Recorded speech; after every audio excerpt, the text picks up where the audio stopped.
Millionaire marries a fat black woman to upset his racist ex-wife. Everyone laughed. Months later, she surprised everyone. Before we get into the story, comment below where in the world you are watching from today. Julian Hartley stood in front of his office window, holding a glass of whiskey and staring at the New York skyline. The invitation to Charlotte's first wedding anniversary lay crumpled on his desk. His ex-wife had made sure it reached him, knowing it would hurt. The society pages still talked about their divorce from last year, how Charlotte had dragged his name through the mud, spreading rumors about his inadequacies and mocking his love life in front of their social circle. "Mr. Hartley?" His assistant Sarah poked her head in. "Your 3 o'clock appointment is here, Tamara Price from Sweet Success Bakery." Julian straightened his tie and put down the glass. He'd been following Tamara's business for months. Her little bakery in Brooklyn had gotten write-ups in food magazines for its unique flavors, but she was struggling to expand. It was perfect timing. Tamara walked in with confidence that surprised him. She was a plus-sized black woman, wearing a bright yellow dress that complemented her dark skin, her hair in elegant braids. She carried herself like she owned the room, despite being in one of Manhattan's most expensive office buildings. "Mr. Hartley," she said, extending her hand. "Thank you for considering an investment in my bakery. Please call me Julian." He gestured to the chair across from his desk. "I've tried your maple bacon cupcakes. They're extraordinary. But that's not why I'm here, is it?" Tamara raised an eyebrow. "Your assistant mentioned something about an unusual business proposition." Julian smiled. Tamara was sharp. He liked that. "I'll be direct," he said, sitting down. "I want to offer you a deal. I'll invest $2 million in your bakery, help you expand to multiple locations, and provide business connections that will make Sweet Success a household name." Tamara's eyes widened, but she kept her composure. "And what do you want in return? Because we both know this isn't just about cupcakes." Julian pushed Charlotte's invitation across the desk. "I want you to marry me." Tamara laughed, then realized he wasn't joking. "Excuse me. A marriage of convenience," Julian explained. "My ex-wife Charlotte is throwing a big anniversary party next month. She's been spreading rumors about me since our divorce, making me look like a fool in front of everyone who matters in this city. And you want to show up with a wife who'll make her uncomfortable," Tamara said flatly. "A big black woman who runs a bakery instead of a country club membership. You're successful, intelligent and beautiful in your own right," Julian said. "Charlotte and her stuck-up friends won't know how to handle you. Plus you get the investment you need to make your business dreams come true." Tamara stood up, anger flashing in her eyes. "So I'm supposed to be your revenge weapon, your trophy to wave in their faces?" "No," Julian said quickly. "You'd be my partner, equal say in how we handle public appearances. The marriage would be in name only, with a clear prenup protecting both of us. After a year, we divorce amicably and you keep the business investment." "This is crazy," Tamara muttered, but she sat back down. "Why me?" "Because you're everything Charlotte isn't," Julian admitted. "Real, talented, someone who built something from nothing instead of living off daddy's money. And yes, because you'll make her and her racist friends uncomfortable just by existing in their world." Tamara was quiet for a long moment. $2 million isn't enough. I want $3 million full creative control of my business and your contacts in the restaurant industry." Julian blinked. "You're negotiating."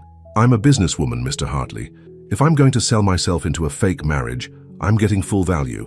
She leaned forward. "And I want it in writing that this is a business arrangement. No funny business, no real romance, no expectations beyond public appearances." Julian found himself smiling. "You drive a hard bargain, Ms. Price." "Call me Tamara," she said. "If we're going to be married, we should be on a first-name basis." They hammered out the details over the next hour. Julian's lawyers would draw up both the business investment papers and a prenuptial agreement. They would have a small private ceremony next week, giving them time to prepare for Charlotte's party. As Tamara stood to leave, Julian caught a hint of vanilla and cinnamon from her skin, baker's perfume. "One more thing," she said at the door. "I won't let you or anyone else make me feel ashamed of who I am. I'll play the loving wife in public, but if you ever try to change me or control me, the deal's off." "Understood." Julian nodded, impressed despite himself. "Understood." After she left, he looked at Charlotte's invitation again and smiled. His ex-wife had no idea what was coming. Over the next week, Julian's plan came together. The marriage license was obtained quietly, the prenup signed, and the business investment arranged. They had a simple ceremony at City Hall, with only Julian's lawyer and Tamara's sister Kenya as witnesses. Tamara wore a cream-colored business suit, instead of a wedding dress. When Julian slipped the ring on her finger, a tasteful diamond that wouldn't interfere with her baking, she kept her face neutral, professional. This was business, nothing more. But as they posed for the required photos, Julian found himself noticing little things. The way Tamara's eyes crinkled when she gave a genuine smile instead of a posed one, the confident way she handled his lawyer's condescending attitude, the slight lavender scent of her hair when she stood close for pictures. "Ready for this?" he asked as they left City Hall. "I was born ready," Tamara said, "but are your friends ready for me? Because I don't do meek and quiet." "That's exactly what I'm counting on," Julian replied. Neither of them realized that their carefully planned business arrangement was about to become much more complicated than either had bargained for. The wheels were in motion, and there was no turning back now. That night, alone in her apartment above her bakery, Tamara stared at the wedding ring on her finger. "What have I gotten myself into?" she whispered to her empty kitchen. But when she thought about what she could do with $3 million, the new locations she could open, the people she could hire, the dreams she could finally achieve, she knew she'd made the right choice. Across town in his penthouse, Julian looked at his phone. Charlotte had already heard about his sudden marriage, probably from someone at City Hall. She'd left 3 angry voicemails demanding an explanation. He smiled and deleted them without listening. Let her wonder. Let her worry. In 1 month, at her precious anniversary party, she'd get all the explanation she needed. The game was on. The morning of Charlotte's anniversary party arrived bright and clear.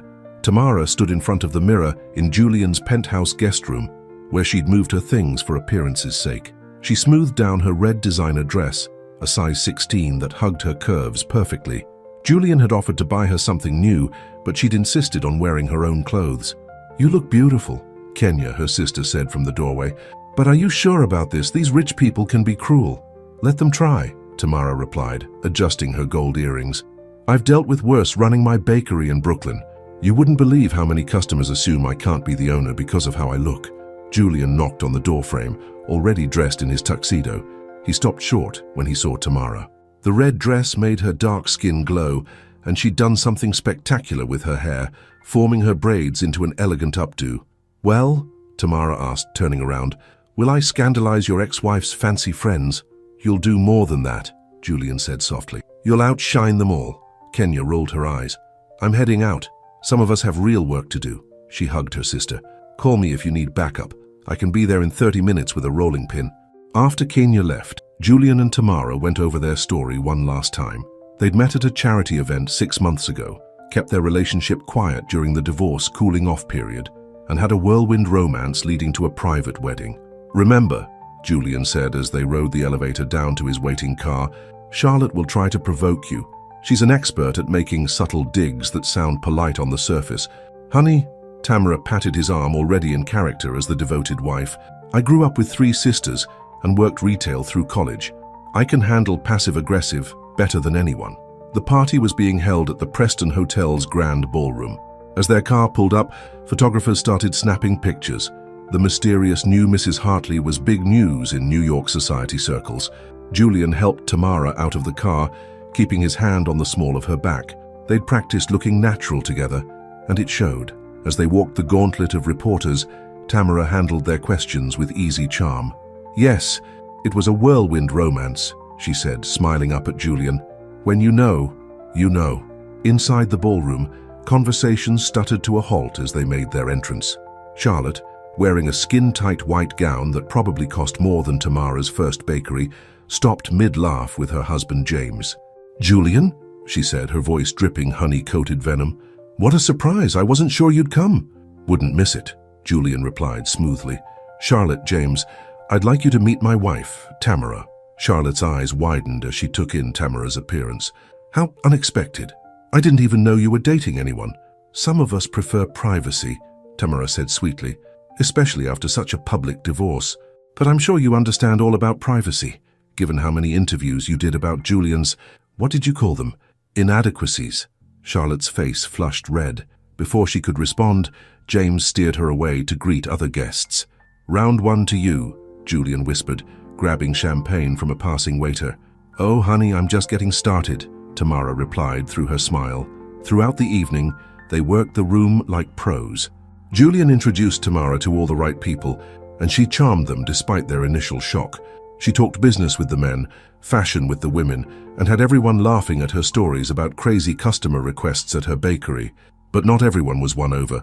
Charlotte had gathered her closest friends, all blonde, all thin, all dripping with old money, and they huddled in corners, whispering and pointing. Every time Tamara passed their group, she caught snippets of their comments. Must be pregnant, why else would he? Probably after his money. Can you imagine her at the country club? Tamara kept her head high, but Julian could see the tension in her shoulders. During a quiet moment, he pulled her onto the dance floor, holding her close as a slow song played. "I'm sorry," he said softly. "I knew they'd be awful, but..." "Don't apologize," Tamara cut him off. "I knew what I was signing up for." She looked up at him, determination in her eyes. "Besides, I'm having fun watching Charlotte turn different shades of purple every time someone compliments me." As they danced, Julian found himself noticing more little things about his fake wife, the way she fit perfectly in his arms despite their height difference, the subtle scent of vanilla that always surrounded her, the warmth of her hand in his. The moment was broken by Charlotte's voice, loud enough to carry. "Well, I suppose some men just lower their standards after divorce. Midlife crisis and all that." Tamara stiffened in Julian's arms. Then, to his surprise, she threw back her head and laughed. The rich, genuine sound carried across the ballroom, drawing attention. "Oh, bless your heart," Tamara said, turning to face Charlotte. "You really can't stand it, can you, that Julian found happiness with someone who doesn't fit your narrow little view of the world?" Charlotte's face turned ugly. "How dare you speak to me like that, you fat—" "Careful," Tamara cut her off. "You wouldn't want to show everyone your true colors, would you? All that careful breeding, all those fancy finishing schools, and yet you're still just a mean girl who peaked in high school." The ballroom had gone silent. Charlotte looked around, realizing all eyes were on her. With a huff, she stormed off, leaving her husband James standing awkwardly alone. "I think that's our cue to leave," Julian said, fighting back a grin. As they waited for their car, Tamara's hands were shaking. Julian realized the confrontation had affected her more than she'd let on. "You were magnificent," he said quietly. "I meant every word," she replied. "Women like her. They've looked down on women like me our whole lives. But I'm done shrinking myself to make other people comfortable." In the car ride home, they were quiet, processing the evening. Julian kept stealing glances at Tamara, seeing her in a new light. She'd stood up to Charlotte in a way no one ever had before. Back at the penthouse, Tamara kicked off her heels with a sigh of relief. "Well, mission accomplished. We gave them something to gossip about for months." "Stay for a nightcap?" Julian offered. Tamara shook her head. "I have to be at the bakery at 5 a.m. Some of us still have real jobs, remember?" But she hesitated at her door, looking back at him. "Thank you, though, for not stepping in when Charlotte attacked me, for letting me fight my own battles." "I had a feeling you could handle yourself," Julian replied. They shared a look that lasted a moment too long. Then Tamara cleared her throat and went into her room, closing the door firmly behind her. Julian stood in the hallway, staring at her closed door. The evening had gone exactly according to plan, so why did he feel so unsettled? In her room, Tamara leaned against the door, her heart racing. This was just business, she reminded herself, just a deal. She couldn't afford to forget that, no matter how good Julian had felt during their dance, no matter how he'd looked at her just now. But as she got ready for bed, she couldn't shake the feeling that their carefully planned arrangement was starting to shift into something neither of them had bargained for. The morning after Charlotte's party, Tamara was up before dawn, kneading dough in her bakery kitchen. The repetitive motion helped clear her head. Her phone kept buzzing with notifications. Apparently, someone had recorded her confrontation with Charlotte, and the video was making rounds in New York's social circles. "Girl, you're famous." Kenya burst through the back door, waving her phone. "Have you seen this? You're trending on Twitter." "I'm what?" Tamara wiped her hands on her apron. "It can't be that big a deal." "Are you kidding? Chef serves entitled socialite just desserts" is the headline on page 6. Kenya hopped onto a clean counter, ignoring her sister's disapproving look. "And that's not all. The waiting list for your catering services is exploding. Seems like all those rich ladies want to prove they're not like Charlotte by hiring the new Mrs. Hartley's bakery." Tamara froze in the middle of scoring a loaf of bread. She hadn't thought about how her fake marriage might affect her business. Before she could respond, Julian walked in through the back door carrying 2 cups of coffee. "Your security system is terrible," he said by way of greeting. "We need to upgrade it now that you're in the spotlight." "Good morning to you too, husband," Tamara said dryly, taking one of the coffees. "Don't you have an empire to run?" Actually, that's why I'm here. Julian looked at Kenya. Could we have a minute? Kenya grinned. Say no more. I'll be up front, handling the morning rush that's already forming thanks to your newfound fame, sis. Once they were alone, Julian pulled out his phone. The video of last night has caused quite a stir. 3 different morning shows want to interview us, and, he hesitated, Charlotte's trying to do damage control. She's claiming you attacked her unprovoked. Of course she is, Tamara sighed, putting down her coffee. Look, I'm sorry if I went too far. I know the plan wasn't to make a scene. Are you kidding? It was perfect. Julian stepped closer, his eyes bright with excitement. Everyone's talking about how Charlotte showed her true colors. My phone's been ringing all morning with people suddenly wanting to do business with me again. And your bakery's about to explode with new customers. Tamara turned back to her bread, trying to hide her smile. Well, I guess the plan's working then. Which is why we need to strike while the iron's hot. Julian leaned against the counter, watching her work. I've set up meetings with real estate agents. We need to find the perfect locations for your expansion before the buzz dies down. Hold on, Tamara put down her bread knife. I haven't even finished the paperwork for the investment yet. Already taken care of. My lawyers worked through the night. He pulled out a thick envelope. Everything's ready. All you need to do is sign. Tamara stared at the envelope, then at Julian. He was watching her with an intensity that made her stomach flip. Why are you really here this early? Julian ran a hand through his hair, a gesture she was starting to recognize as a sign of nervousness. I couldn't sleep last night. Kept thinking about everything we could do with this momentum. Your talent, my business connections. We could build something amazing. We? Tamara raised an eyebrow. I thought this was just about getting back at Charlotte. It was. It is. Julian stepped closer, and Tamara caught a whiff of his expensive cologne mixed with the coffee on his breath. But why can't it be both? You're brilliant with food. I'm good with business. Together. The kitchen door swung open and Kenya stuck her head in. Sorry to interrupt the marriage meeting, but there's a reporter from Good Morning America outside. Says she wants to book you both for tomorrow's show. Tamara and Julian jumped apart, though they hadn't realized how close they'd gotten.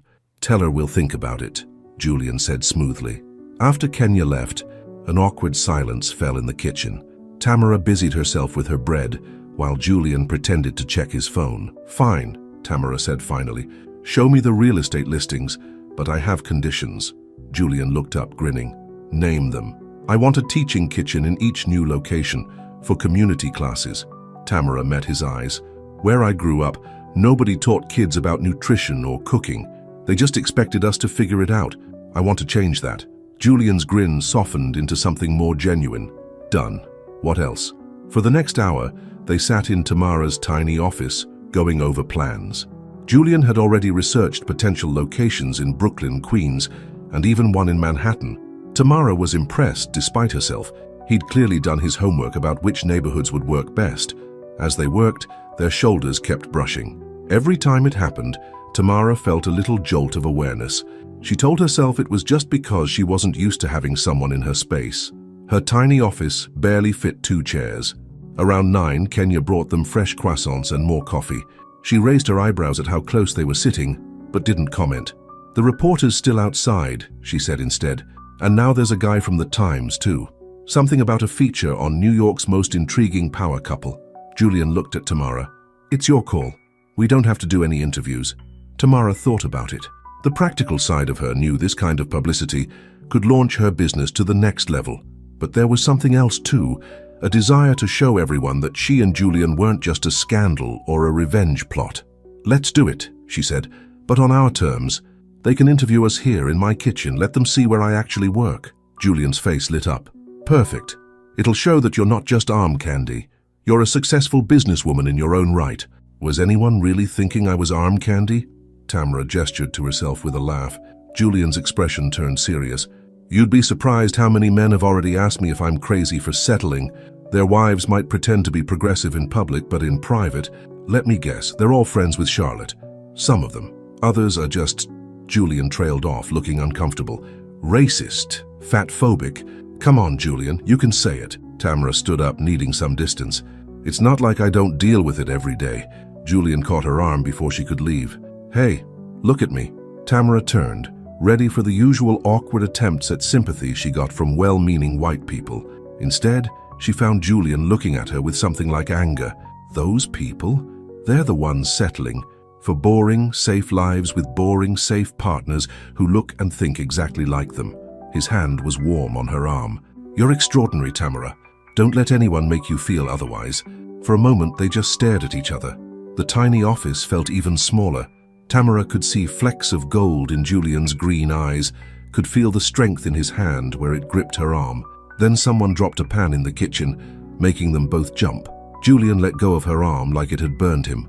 I should go, he said quickly. I have meetings, but I'll have my assistant set up the interviews for tomorrow. Right, meetings, of course. Tamara smoothed down her apron. I'll review those contracts tonight. Julian paused at the door. About what I said, I meant it. You are extraordinary.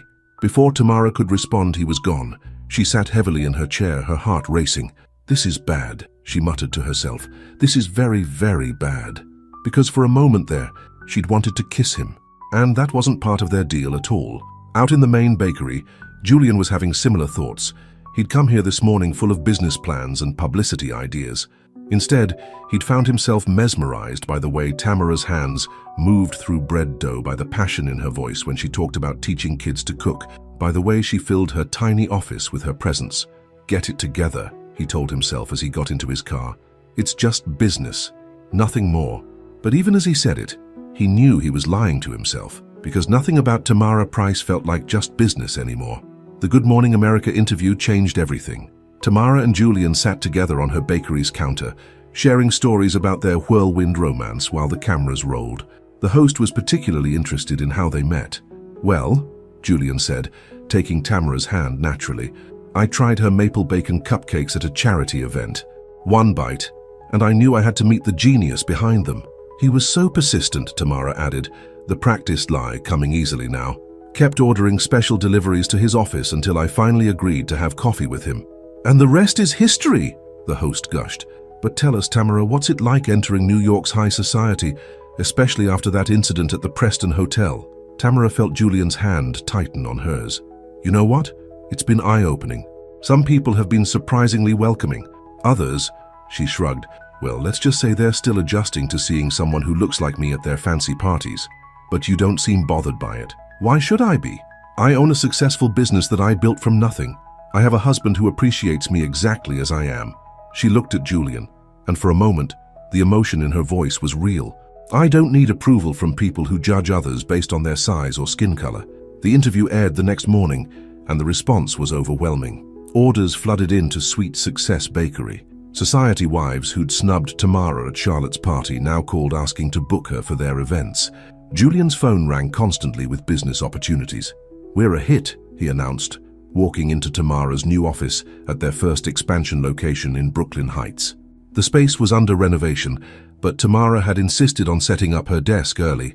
The Times wants to do a full profile, and 3 different women's magazines want you for their cover. Tamara looked up from her laptop, frowning.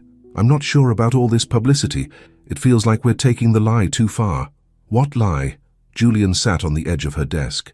Everything you said in that interview was true. You did build this business from nothing. And I do, he paused, then continued more quietly, I do appreciate you exactly as you are. Their eyes met, and that now familiar tension filled the air. Before either could speak, Kenya burst in. Tamara, you need to see this. She thrust her phone at them. On the screen was a social media post from Charlotte, complete with old photos of Julian with various skinny white socialites. Just remembering the good old days, the caption read, when some people had standards. Money really can't buy class, can it? That witch, Kenya spat. Want me to go mess up her highlights? I know her salon. But Tamara was looking at Julian, who had gone very still. The photos showed him at various parties and events, always with women who looked exactly like Charlotte. In every shot, he seemed to be playing a part, the wealthy playboy with his trophy girlfriend. Julian? Tamara's voice was quiet. He wouldn't meet her eyes. It was a different time, before the divorce. I was different. Were you? Tamara stood up. Or is this just a different kind of trophy wife situation? Instead of showing off the blonde socialite, you're showing off the fat black woman who makes Charlotte uncomfortable. Tamara, no. I need some air. She grabbed her purse and headed for the door. Kenya, handle the contractors if they show up. Julian tried to follow her, but Kenya blocked his path. Let her go. She needs time to think. She's got it all wrong, Julian insisted. Those photos, that's not who I am anymore. Kenya crossed her arms. Then why did you really marry my sister? And don't give me that business arrangement speech. I've seen how you look at her. Julian ran a hand through his hair in frustration. It started as business, but now what? Now I don't know what it is. He sank into Tamara's chair. Every time I think I have it figured out, she surprises me. She's not impressed by my money or my connections. She challenges me, makes me laugh, makes me think. Sounds like you're falling for her, Kenya observed. That wasn't part of the deal. Maybe that's the problem. Kenya headed for the door. Maybe you both need to stop thinking about the deal and start thinking about what you really want. Meanwhile, Tamara had walked to the nearby park, finding a bench away from the crowds. Her phone kept buzzing. More interview requests, more order inquiries, more people wanting a piece of New York's newest power couple. She thought about the photos Charlotte had posted. Julian looked so comfortable in that world of wealth and privilege. Was she just another way for him to prove something? To show how evolved and progressive he was? But then she remembered small moments. The way he brought her coffee every morning, remembering exactly how she liked it. How he listened intently when she talked about her dreams for the bakery.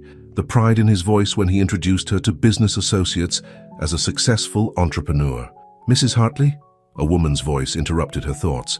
Tamara looked up to see one of Charlotte's friends from the party, Amanda or Allison or something with an A. I just wanted to say, the woman hesitated. You were right at the party. About Charlotte. About all of us, really. We've been awful and I'm sorry.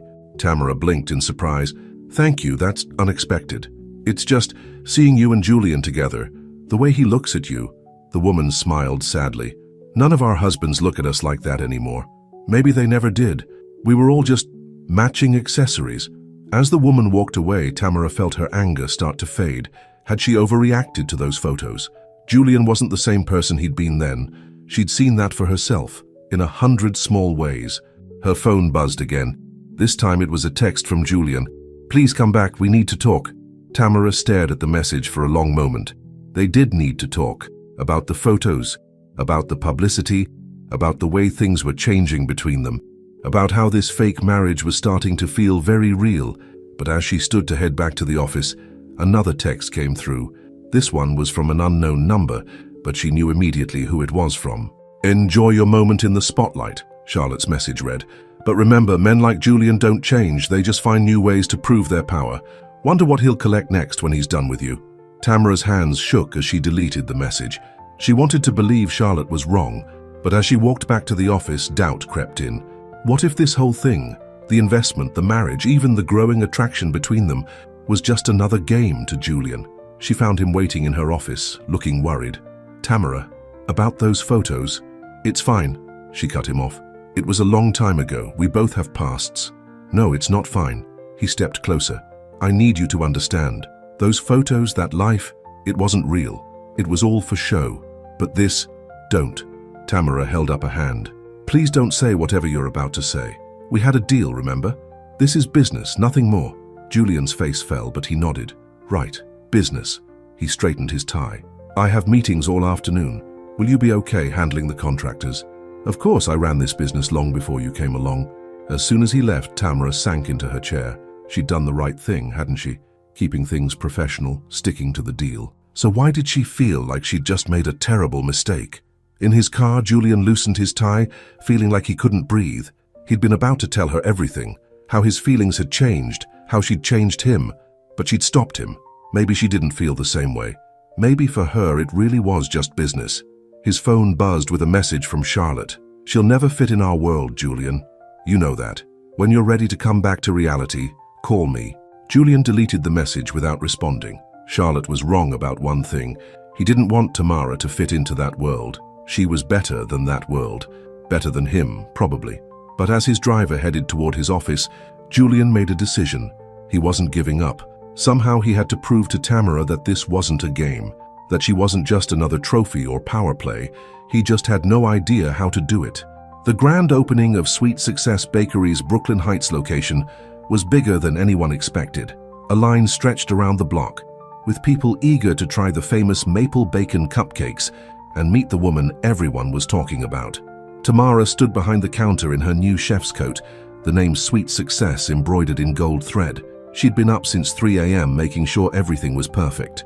Julian had offered to hire extra staff, but she insisted on being hands-on for the opening. "You're going to work yourself to death," Kenya said, bringing her sister a much-needed cup of coffee. "We have plenty of help. Take a break." "I can't." Tamara checked the display cases again. "Everything has to be perfect. The food critics from the Times and the Post are coming and you're avoiding Julian," Kenya finished. "He's outside talking to reporters, by the way. Want me to tell him you're busy?" Tamara sighed. Things had been awkward between them since their almost conversation in her office last week. They still played the happy couple for the cameras, but in private, they barely spoke beyond business matters. "Mrs. Hartley," one of the new employees called from the kitchen, "the wedding cake consultation is here early." "Wedding cake?" Kenya raised an eyebrow. "Since when do you do wedding cakes?" "Since Julian suggested we expand into high-end catering." Tamara straightened her coat. "And don't give me that look. It's good business." The consultation was with a young couple, clearly nervous about being there. The bride kept looking around like she expected to be kicked out. "We know you probably only take big society weddings now," the bride said quickly, "but we've been following your story and, well, you give us hope." "A woman who isn't afraid to be herself, who built something amazing." Tamara felt her throat tighten. "Tell me about your dream cake."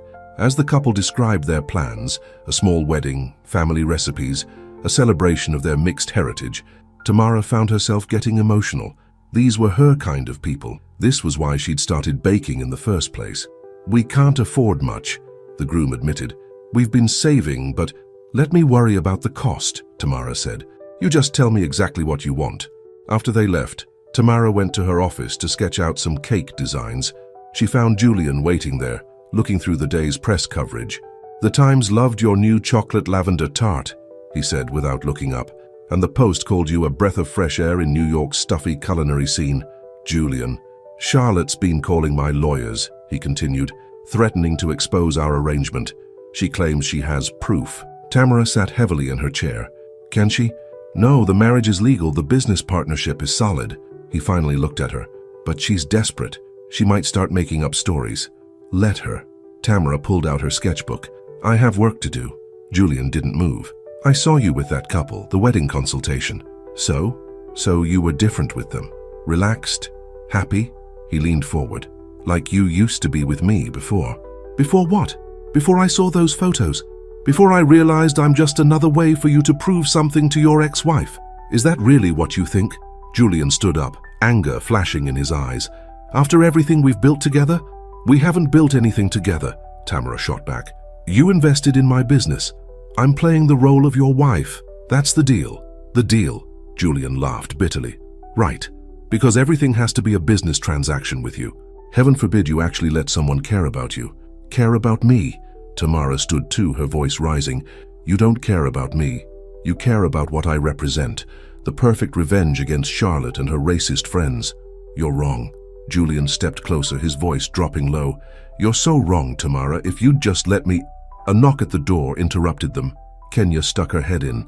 "Sorry, but there's a situation out front. Some of Charlotte's friends are here making a scene." Tamara pushed past Julian, heading for the main shop. She found 3 women, all from Charlotte's inner circle, loudly complaining about their orders. "These cupcakes are stale," one declared, though she hadn't taken a bite. "And the service is terrible," another added. "But I suppose that's what happens when you let certain people above their station." The crowd of customers had gone quiet, watching. Phones were out, recording. Tamara knew this would be all over social media within hours. "Ladies," she said calmly, "if you're unhappy with your purchases, I'm happy to refund your money." "Oh, we don't want a refund," the third woman smiled nastily. "We want everyone to know what a fraud you are, playing at being Julian Hartley's wife, pretending you belong in our world." "She belongs wherever she wants to be," a voice called from the crowd. It was the bride from the wedding consultation. "And she's 10 times the lady you'll ever be." Other customers joined in, defending Tamara. Charlotte's friends, realizing they'd miscalculated, retreated in embarrassment. Later, after the shop closed, Tamara sat in her office looking at the sales figures. Despite, or maybe because of, the scene, they'd had a record-breaking day. "You should be celebrating," Julian said from the doorway. He held up a bottle of champagne. "The Times article is already bringing in calls about franchising opportunities." "Is that all you think about? Business opportunities?" Julian set the bottle down with a thud. "No, Tamara, it's not. I think about you. All the time. I think about how brave you are, how brilliant, how beautiful. Don't. Tamara stood up. Please don't make this harder than it already is. Why not? Because it's not in the contract? Because it's not part of our deal? He ran a hand through his hair in frustration. What if I don't want to stick to the deal anymore? Then you should have thought of that before you married me for revenge. The words hung between them like a physical thing. Julian stepped back like she'd slapped him. You're right, he said quietly. I did marry you for revenge. It was selfish and manipulative, and you deserve better. He turned to leave, then stopped. But somewhere along the way, I fell in love with you, and that's the most real thing that's ever happened to me. He walked out before Tamara could respond. She sank into her chair, her hands shaking. Kenya found her there an hour later, staring at nothing. You okay, sis? Julian just told me he loves me. Kenya sat down. And I didn't say anything back. Tamara looked at her sister, tears in her eyes. Because if I admit I love him too, it makes this whole thing real. And real things can break your heart. Hearts can break either way, Kenya said softly. At least, if you're honest about your feelings, you're breaking them for something true. Outside the bakery, Julian sat in his car, not ready to go home to their empty penthouse. His phone buzzed with a message from Charlotte. Ready to end this charade yet? He typed back 2 words. Go away. Because even if Tamara never loved him back, even if this whole thing had started as a revenge plot, he knew one thing for certain. He wasn't pretending anymore, and he'd spend however long it took proving that to her. The week after Julian's confession was the longest of Tamara's life. He stopped coming by the bakery, sending his assistant instead with business documents that needed signing. At home, he made sure they were never there at the same time, though she could tell from the coffee cups in the sink that he was still living in the penthouse. This is ridiculous, Kenya said one morning, watching her sister obsessively reorganize the display case for the 3rd time. Just talk to him. And say what? Tamara slammed a tray of croissants down harder than necessary. Sorry I didn't say I love you back when you confessed your feelings in the middle of our fake marriage. Well, do you love him? Before Tamara could answer, the bakery's front door chimed. Charlotte walked in, wearing oversized sunglasses and carrying a designer handbag that probably cost more than Tamara's first car. We need to talk, Charlotte announced, ignoring the line of customers. Privately, Tamara looked at Kenya, who nodded. I've got this. Use my office. It's smaller than yours, but at least it's private. Once they were alone, Charlotte removed her sunglasses, revealing eyes red from crying. Julian's selling the company. What? Tamara sat down hard. That's impossible. He's in talks with Michael Chen's group. They've wanted to buy him out for years. Charlotte's perfectly manicured hands twisted in her lap. He's walking away from everything he built, and it's all your fault. My fault? How is this my fault?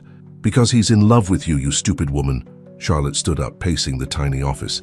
The Julian I knew would never give up control of his company, but now he's talking about fresh starts and what really matters in life. He's throwing away 20 years of work to prove something to you.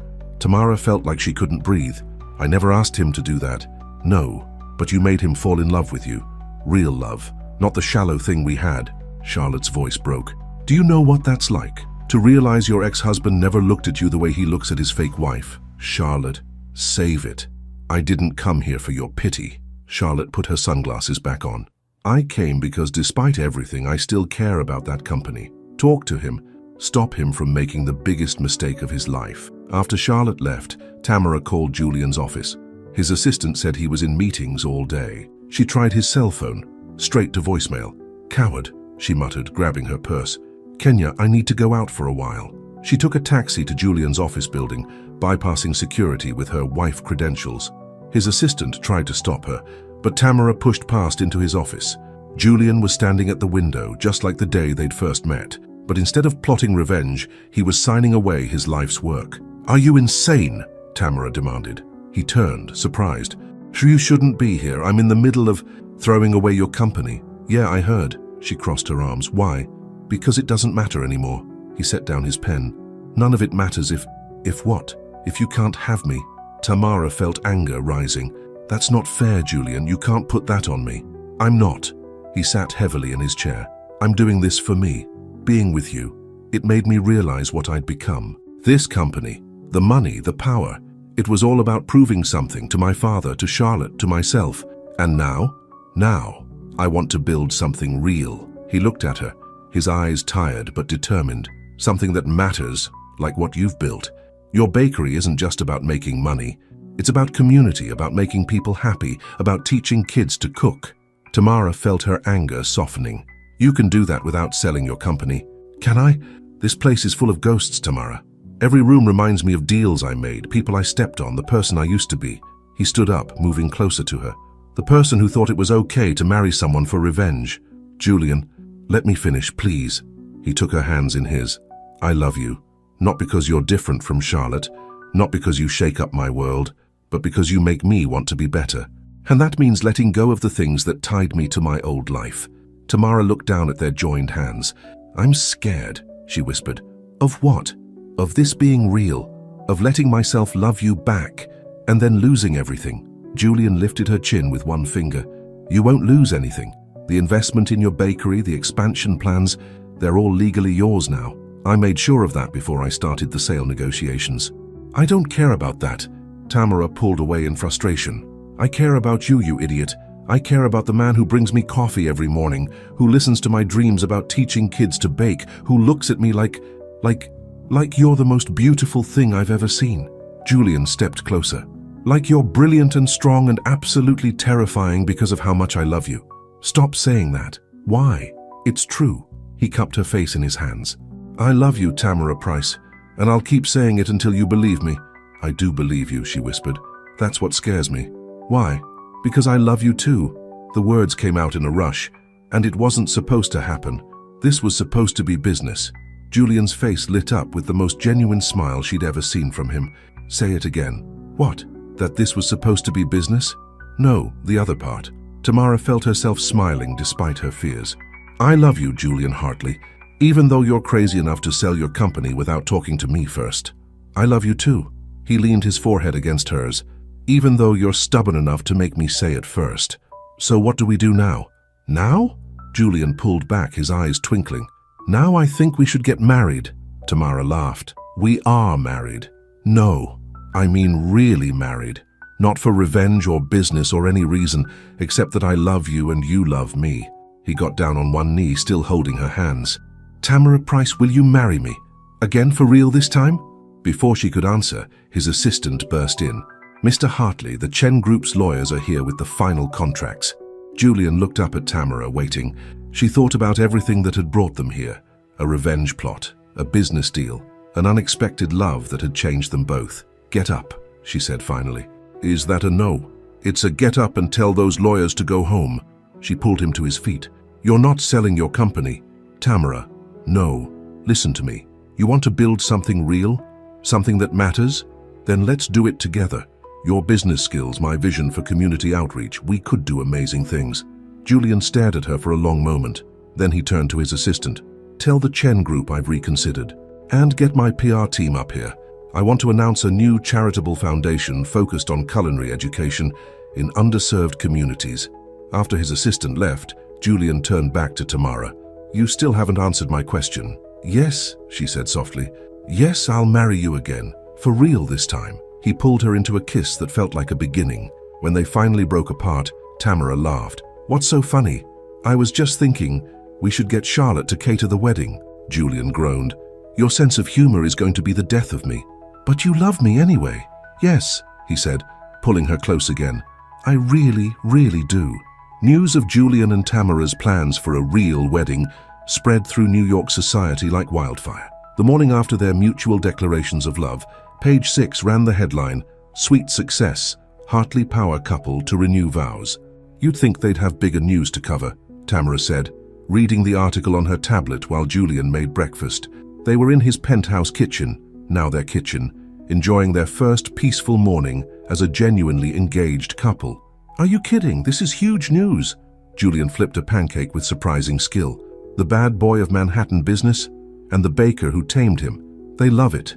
Is that what happened? I tamed you? Tamara stole a piece of bacon from the plate beside him. You changed me, Julian said seriously, for the better. Before Tamara could respond, both their phones started buzzing. The news had reached their families. My mother's crying, Julian reported, reading his messages. Happy tears, she says. She always thought Charlotte was wrong for me. My dad wants to know if you can handle a Price family barbecue, Tamara laughed. Then her face fell as she read another message. And Charlotte's lawyers want a meeting. Julian put down his phone. Whatever she's planning, we face it together, Tamara finished. She stood up and wrapped her arms around him from behind. No more hiding from hard conversations, remember. The meeting was set for that afternoon. They arrived at Charlotte's lawyer's office, hand in hand, ready for whatever she might throw at them. Charlotte was already there, along with two sharp-looking attorneys. "Thank you for coming," she said formally. "There's something you need to see." One of the lawyers slid a folder across the table. Inside were photos, dozens of them. Julian and Tamara at City Hall during their first wedding, meeting with his lawyers to sign the business agreement. Everything that proved their marriage had started as a business arrangement. "Where did you get these?" Julian demanded. "Does it matter?" Charlotte smiled thinly. "What matters is what I plan to do with them." Tamara leaned forward. "And what's that, Charlotte? Release them to the press? Try to humiliate us?" "Actually," Charlotte's smile widened, "I thought I'd use them in my new book." "Your what?" Julian and Tamara said together. "My tell-all memoir, about marriage and divorce among New York's elite." Charlotte pulled out a contract. "Simon & Schuster is very interested, especially in the chapter about how my ex-husband's revenge marriage turned into a real love story." Tamara felt Julian tense beside her. "You're trying to profit from our relationship? Why not? You two certainly have." Charlotte gestured to a newspaper on the table, featuring an article about Sweet Success Bakery's expanding empire. "But I'm willing to make a deal." "Of course you are," Julian said tiredly. "What do you want?" "A partnership." Charlotte sat back. "Your new charitable foundation for culinary education? I want to be part of it, not just as a donor, as a board member, with real input." Tamara stared at her. "Why?" "Because, believe it or not, I've done some thinking since your little speech at my anniversary party." Charlotte's composed facade cracked slightly. "You were right about all of it. The way we judge people, the shallow values. I want to do something meaningful for once in my life." Julian looked skeptical. "And we're supposed to believe you've had this great moral awakening?" "Believe what you want, but think about it. Who better to convince wealthy donors to support culinary education in underprivileged communities than someone who speaks their language?" Charlotte stood up. "Take a few days to decide, but remember, my publisher needs an answer by Friday." After she left, Tamara and Julian sat in silence for a moment. "She's manipulating us," Julian said finally. "Obviously." Tamara picked up one of the photos. It showed them at City Hall keeping careful distance between them, even as they said their vows. "But she's also right about one thing. She does know how to work with those society people, and we need their donations to make the foundation work. So we give in to blackmail?" "No." Tamara took his hand. "We take control of the narrative. We announce everything ourselves, how we met, how our business arrangement turned into love, all of it. We tell our story before she can twist it." Julian looked at her in amazement. "You do that, let everyone know the truth? The truth is that I love you. Everything else is just details." She squeezed his hand. "Besides, it might help other people. Show them that real love doesn't care about society's rules." That night they called a press conference. Standing together at the podium, they told their story, all of it. The revenge plot, the business deal, and the unexpected love that had grown between them. "We didn't start this relationship in the most conventional way," Tamara admitted to the crowd of reporters. "But sometimes the best things in life come from unexpected places. The only thing I regret," Julian added, "is that I didn't fall in love with her sooner." The response was overwhelming. Social media exploded with support, and Love Wins and Millionaire's Sweet Success trended nationwide. Their story resonated with people who'd felt judged by society's standards, who'd found love in unexpected places. Later that night, as they lay in bed together, Julian's phone buzzed with a message from Charlotte. "Well played," it read. "I still want in on the foundation, but this time I'm asking nicely." Tamara read the message over his shoulder. "What do you think?" "I think," Julian turned to face her, "I think that if you and I could go from a fake marriage to real love, maybe Charlotte can go from society snob to actual human being." "Look who's becoming an optimist," Tamara teased. "You did that." He pulled her close. "You made me believe in second chances." "Speaking of second chances," Tamara propped herself up on an elbow, "we need to talk about the wedding, the real one. Whatever you want. Money's no object." "Actually," Tamara smiled, "I was thinking something small. Just family and close friends. At my bakery." Julian raised an eyebrow. "Not the Plaza Hotel, not the society wedding of the year. We did the big society thing with our first wedding. This time, I want it to be real. Just us, being ourselves. Julian kissed her softly. Have I told you lately that I love you? Yes, but I don't mind hearing it again. As they drifted off to sleep, Tamara thought about how far they'd come, from a business arrangement to real love, from revenge to redemption. It wasn't the way most love stories started, but maybe that's what made it special. Their phones kept buzzing with messages, congratulations, interview requests, even a few wedding proposals from reality TV shows. But they ignored them all, content in their own little bubble of truth and love. Tomorrow they would deal with Charlotte's foundation proposal, wedding plans, and whatever else life threw at them. But for now they had everything they needed, each other, and the knowledge that sometimes the best kind of love is the kind that catches you completely by surprise. You want to have the wedding where? Julian's mother, Eleanor Hartley, set down her teacup with a gentle clink. They were having Sunday brunch at her Connecticut estate, breaking the news about their wedding plans. At my bakery, Tamara repeated firmly. The Brooklyn Heights location has that beautiful garden space in back. We're thinking sunset ceremony, intimate reception. Eleanor looked at her son. Julian, darling, be reasonable. The Hartleys have had their weddings at St. Patrick's Cathedral for 3 generations. Maybe it's time for a change, Mother. Julian took Tamara's hand under the table. We want something real, not a society spectacle. But what will people say? They're already talking, Tamara pointed out. At least this way, they'll be talking about something genuine. Eleanor sighed, studying Tamara with new eyes. You know, when Julian first told me about your arrangement, I thought he'd lost his mind. Another revenge scheme against Charlotte. Mother, let me finish. Eleanor stood up and walked to a nearby cabinet. But then I saw how he changed. He smiled more, called more often, started talking about things beyond business deals and stock prices. She pulled out an old photo album.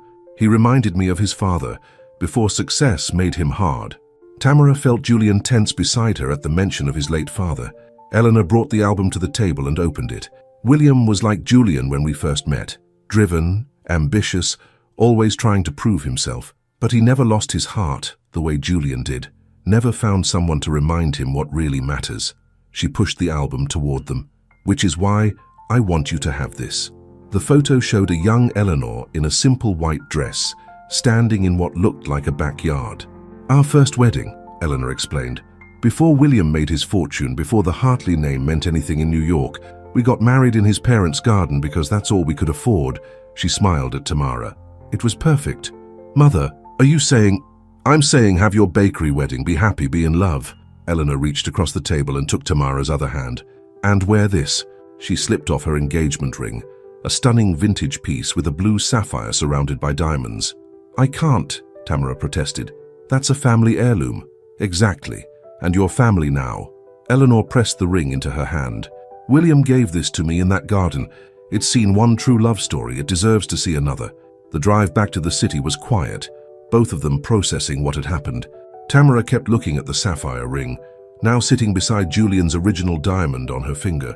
Your mother surprised me, she finally said. She surprised both of us. Julian smiled. But she's right. You are family now. They were almost home when Julian's phone rang. It was Kenya. You need to come to the bakery, she said without preamble. Dad showed up. Tamara grabbed the phone. Daddy's there.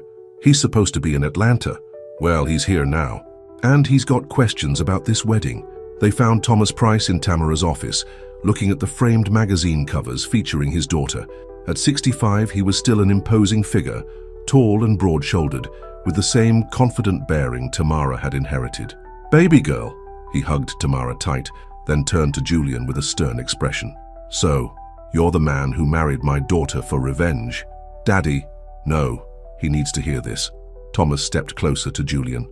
I've been watching you two in the news, saw how you handled that Charlotte woman, how you supported my girl's dreams, but I need to know, are you really in this for the long haul? Julian met his gaze steadily. Sir, I love your daughter, more than I ever thought possible. What started as a business deal became the best thing that ever happened to me. Pretty words. Thomas crossed his arms. But I'm a simple man. I believe in actions. So tell me, what are you going to do to prove it? Actually, Julian smiled, I have some ideas about that. Over the next hour, Julian laid out his plans. The charitable foundation would partner with community colleges to offer culinary scholarships. Sweet Success would start an apprenticeship program for young bakers, from underprivileged backgrounds, and every new location would include a teaching kitchen for community classes. Tamara's vision, Julian explained, but with the resources to make it happen on a large scale. Thomas listened quietly, his expression unreadable. Finally, he turned to his daughter. "This what you want, baby girl? This life? This man?" Tamara took Julian's hand.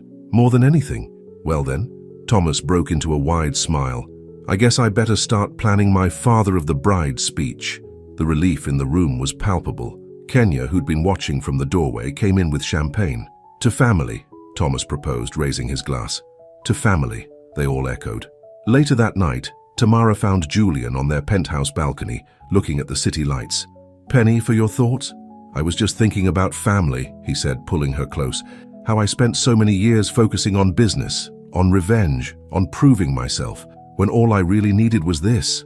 "Your mother's ring?" Tamara held up her hand, watching the sapphire catch the light. "She said it's seen one true love story, and now it'll see another." Julian turned her to face him. "I know we're already married. I know we're planning our second wedding, but—" He got down on one knee, taking her hand. "Tamara Price, will you build a family with me?" Tamara felt tears in her eyes. "We already are a family. You, me, Kenya, your mother, my father, even Charlotte in her own complicated way. Is that a yes?" She pulled him up and kissed him. "That's a yes. Although I have one condition." "Name it." "When we have kids, we're not sending them to those fancy private schools you went to. I want them to know the real world like we do." Julian went still. "Kids?" "Well, yeah. Eventually." Tamara suddenly felt uncertain. "Unless you don't—" "No, yes. Julian laughed, spinning her around. "I want everything with you. Kids, family, a life where business deals don't come before bedtime stories." "Good." Tamara snuggled into his arms. "Because I have a feeling our kids are going to be amazing bakers. With a dash of business sense," Julian added. "And hopefully none of their father's revenge tendencies." "Hey!" But Julian was laughing. Although I have to say that particular revenge plot worked out pretty well. Tamara looked up at him, at this man who had started as a business partner and become her whole world. "Yeah," she said softly, "it really did." Inside, their phones were probably buzzing with wedding details, business matters, and foundation plans. But out here under the stars, they were just Tamara and Julian, two people who had found love in the most unexpected place and were building a family one day at a time. The week before their second wedding was chaos in the best possible way. Sweet success. Bakery's Brooklyn Heights location had been transformed into a magical space, with fairy lights twinkling in the garden and the scent of fresh flowers mixing with baking bread. "You're crazy to try to handle the wedding cake yourself," Kenya told Tamara, watching her sister work on a 4-tier masterpiece. Each layer represented a different phase of their relationship, from bitter chocolate representing their revenge plot to sweet vanilla for their growing love. "It has to be perfect," Tamara insisted, piping delicate sugar flowers. "This isn't just any wedding cake, this is our real story in sugar and flour." "Everything's going to be perfect," Eleanor Hartley said, entering the kitchen with a garment bag. "Especially once you see this." Inside the bag was a dress that made Tamara gasp. Simple, elegant, with delicate lace that would hug her curves perfectly. "I had it made based on my garden wedding dress," Eleanor explained. "But with your style, your flair, a perfect blend of Hartley tradition and Price originality." Tamara hugged her future mother-in-law, careful not to get flour on the dress. "It's beautiful. Not as beautiful as you'll be in it." Eleanor wiped away a tear. "Now where's that son of mine? He's supposed to be handling the foundation announcement." The Hartley Price Culinary Education Foundation was set to launch the same day as their wedding, Julian's idea of perfect timing. They'd decided to make Charlotte a senior advisor rather than a board member, focusing her society connections into fundraising rather than program decisions. "He's in meetings downtown," Kenya reported. "Something about a surprise for Tamara." "Another surprise?" Tamara laughed. "What's he planning now?" The answer came later that evening, when Julian arrived at the bakery with a thick folder and a huge grin. "Close your eyes," he instructed Tamara. "Julian, I'm in the middle of sugar flowers. Trust me." Sighing, she closed her eyes. She heard paper rustling, then Julian's excited voice.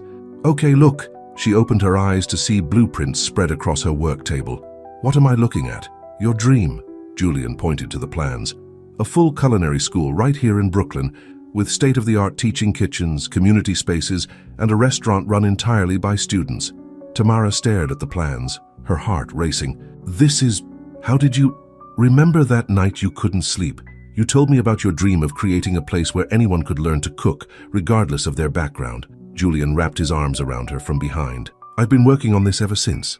But this would cost millions. Already funded. Charlotte might have surprised us all. She convinced half her society friends to donate. Turns out revenge isn't the only thing that can change people. Tamara turned in his arms, tears in her eyes. You did all this for me? For us? For our future family? Julian wiped away her tears.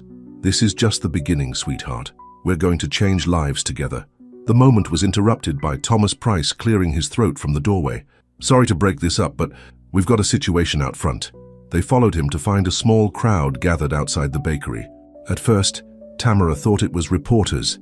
They'd been dealing with press attention all week, but then she recognized faces from the neighborhood, the young couple whose wedding cake she'd done, families who'd attended her cooking classes, local business owners who'd supported her from the start. What's going on? She asked. An elderly woman stepped forward, Mrs. Rodriguez, who'd been one of her first customers. We heard about your wedding, about how you're keeping it small, intimate, and we wanted to contribute. One by one, people came forward with offerings, homemade dishes representing their various cultures, handcrafted decorations, musicians offering to play, children with handmade cards. You've given so much to this community, Mrs. Rodriguez explained. Not just with your bakery, but with your classes, your kindness, your way of making everyone feel welcome. We wanted to give something back. Tamara was openly crying now. Julian held her close, his own eyes suspiciously bright. See, he whispered, this is why I fell in love with you. You don't just build businesses, you build communities. Later that night, after accepting countless dishes and heartfelt wishes, they sat in the garden where they would soon be married. Having second thoughts about that society wedding, Tamara teased. Are you kidding? This is better than any cathedral ceremony could ever be. Julian looked around at the twinkling lights, the homemade decorations, the genuine love that surrounded them. This is real. You know, Tamara said thoughtfully, when we first made our deal, I thought you were just another rich guy playing games, using people for your own ends. I was, Julian admitted, until you showed me a better way to live. And I thought I was just using you for business expansion, she smiled. Life's funny sometimes. Speaking of funny, Julian pulled out his phone. Charlotte sent a text, says she's bringing a date to the wedding. Really? Who? James Chen, Michael Chen's brother, from your biggest competitor. Tamara laughed. Well, that's an interesting development. Apparently they bonded over being collateral damage in our love story. Julian shrugged. Maybe they'll have their own revenge marriage that turns real. Look at you playing matchmaker now. Hey, it worked out pretty well for me. He pulled her close. Best business deal I ever made. The garden was peaceful in the growing darkness. Tomorrow would be full of last-minute wedding preparations, foundation announcements, and family chaos. But tonight was just for them. I love you, Tamara said softly. Not the businessman, not the society figure, just you. And I love you. The baker, the dreamer, the woman who changed my whole world. Julian kissed her gently. Although I have to admit, your maple bacon cupcakes didn't hurt. Tamara laughed and snuggled closer. Above them, stars twinkled like the fairy lights in the trees. From the kitchen came the comforting sense of baking and spices. Everything was perfect, but not in the polished society page way they'd once aimed for. Perfect in its realness, its warmth, its love. Tomorrow they would start their new chapter officially. But in many ways, their real story had started long ago, with a business deal that turned into love, with revenge that turned into redemption, with two people who found exactly what they needed in the last place they expected to look. The morning of the wedding dawned clear and bright.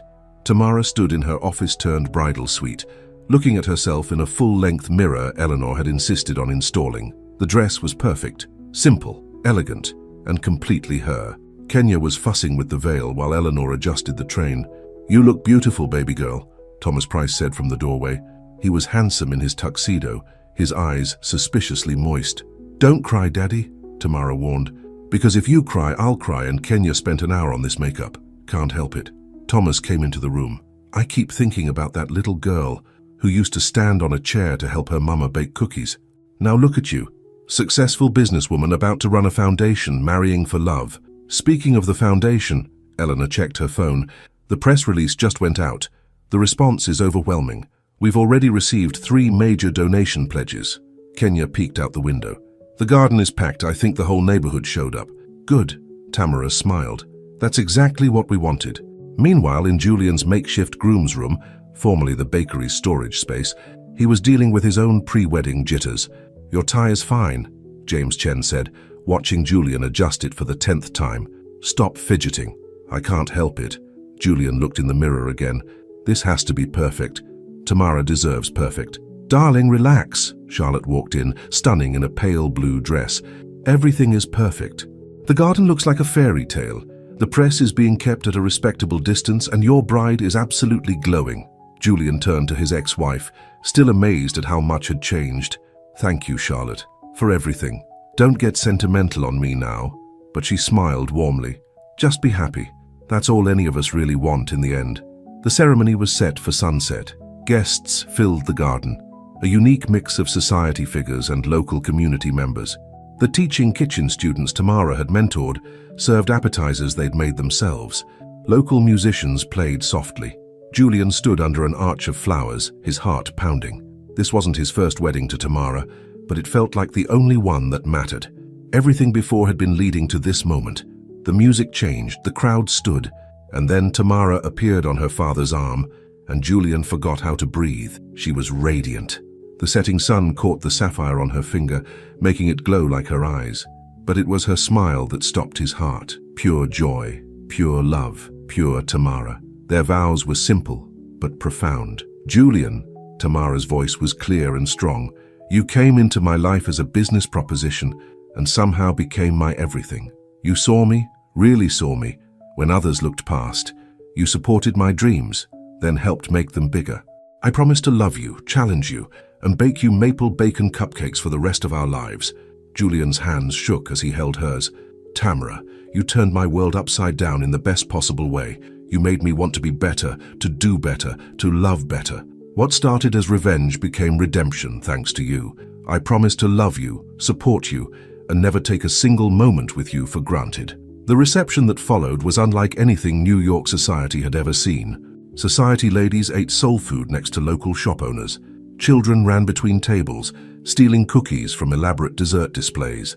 Charlotte and James Chen danced to music played by a neighborhood jazz band. Look at all this, Kenya said, joining the newlyweds at their table. Who would have thought your crazy revenge plan would lead to this?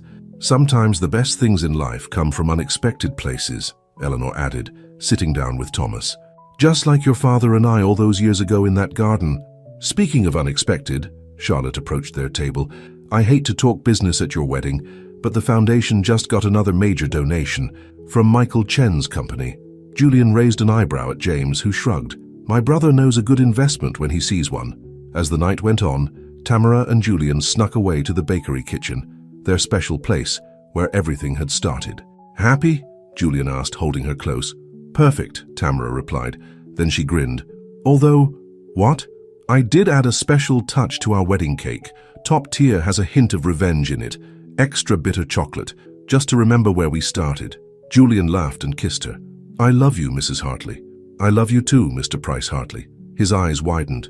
Really? You want to combine our names? Why not? It's a new era, after all. She pulled him toward the door. Now come on, we have a cake to cut. They rejoined their guests in the garden, now lit by hundreds of twinkling lights. The cake was a masterpiece, 4 tiers of their story told in sugar and flour. As they cut into it together, cheers and applause filled the air. To the happy couple, Thomas raised his glass. May their life be as sweet as their success. Later, as they danced under the stars, Tamara rested her head on Julian's shoulder. You know what I just realized? What's that, sweetheart? We never actually signed those divorce papers from our first marriage. Technically, we just renewed vows we never planned to break. Julian pulled back to look at her. Does that bother you? No. She smiled up at him. I think some part of me knew even then that you were it for me. Even if you were being a revenge-obsessed idiot at the time. Hey! But he was laughing. I prefer to think of it as fate. The universe knew what we needed, even if we didn't. Around them, their unlikely family celebrated. Kenya was teaching Eleanor to dance to hip-hop. Thomas was deep in conversation with James about expansion plans for the culinary school. Charlotte was charming a group of local business owners. Her society Polish turned to good use at last. "Look at what we built," Tamara said softly. "Not just the bakery or the foundation, but this family, this love. And we're just getting started," Julian promised. "Just wait until you see what's next. More bakeries, more schools, more everything." He twirled her under the lights. More love, more dreams, more life, together. As the evening wound down, guests began to leave, carrying boxes of wedding cake and hearts full of joy. The neighborhood children had fallen asleep under tables, dreaming perhaps of their own futures in the culinary school. The musicians played one last slow song. "Ready to go home, Mrs. Price Hartley?" Julian asked. "I am home," Tamara replied simply, "right here with you." They shared one last dance in their garden, under their lights, surrounded by the sweet smell of success. Their story hadn't started like a fairy tale, but it had become something better, something real, something true, something that proved love could bloom in the most unexpected places. And in the end, that was the sweetest success of all, the end.